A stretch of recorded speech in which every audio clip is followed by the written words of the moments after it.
danna subscribe, kana ku danna ƙararrawa domin samun sabbin shirye-shiryenmu a cikin sauƙi. Jama'an Allah, jama'an ƙwarai, ina cewa wani bayani na kun tashi lafiya kuwa. Barkanmu da zuwa rana babban nan. Juma'a babban rana, ita ne muna na abinmu. Amma abin da ina gani, abin da ana aika mini bai yi daɗi ba fa, ina ce wani bayani ne.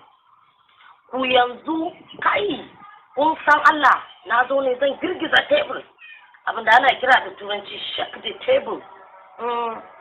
Wai yanzu matan aure, mazan aure su ne suke tura bidiyo na tsaraicinsu ma juna.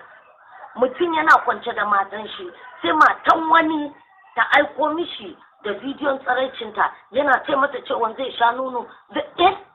Jama'an Allah, ƙarshen duniyar nan za mu ji da kyau kuwa. Me yasa kai no abin bai yi daɗi ba. Wallahi abin bai yi daɗi ba. Idan kin san ba ki jin daɗin auren, ki fita mana. Kan an ka san ba ta faranta maka rai, ka fita mana. Akan ne wannan rainin wayo ne da cin fuska, kuma ba ku san wani abu ba. Abin nan is more rampant a cikin arewa mu ne. Mazan Hausawan mu da matan Hausawan mu ne. Ba wanda na ɗaya, ba wanda aure ya kai mutuwa kamar arewa. Ba wanda matan aure suke fita suna kwana da maza kamar arewa. Ba inda maza suke kwana da matan aure kamar arewa. Na rantse da Allah. Kuma wani iskanci idan za su yi da 'yan kudu sai su gaya musu, no, I'm not married. Shegiya munafukar Allah da Annabi. Ni ba ina yi da kowa ne ba fa, amma duk wanda ya sabu da shi nan na yi da safen nan. Mata na kai, amma matan mu na arewa ba, ku ji tsoron Allah.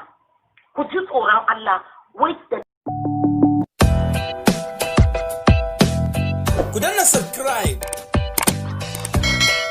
kana ku danna ƙararrawa domin samun sabbin shirye-shiryenmu.